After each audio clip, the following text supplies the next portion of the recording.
Hozirgina ijtimoiy tarmoqlarga Alfiya Kampir roli bilan tanilgan Barno Teshaboyeva haqida xabarlar tarqaldi. Afsuski, pichoqlab o'ldirildi. Assalomu alaykum hurmatli tomoshabin, kanalimizga xush kelibsiz. Tezkor va muhim yangiliklardan birinchilardan bo'lib xabardor bo'lishni istasangiz, kanalimizga obuna bo'lib, videoroliklarimiz ostiga bir dona like va podpisatsiya tugmachalarini bosib qoldiring. Bir o'limdan qolgan qalpoqdagi obrazi mashhur qilgan va kuniga minglab xatlar oladigan Alfiya Kampir Barno Teshaboyeva haqida.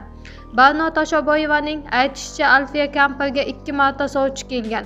Qashqadaryolik bir otaxon Alfiyaga uylanish niyatida ko'rsatuv tahririyatiga xat yozgan.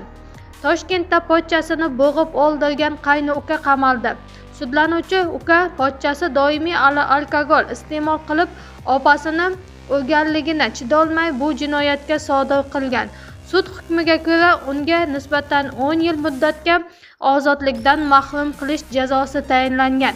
Azizlar, bizni kuzatishda davom eting. Biz sizlarga doimo eng sevgilarni namoyish etamiz.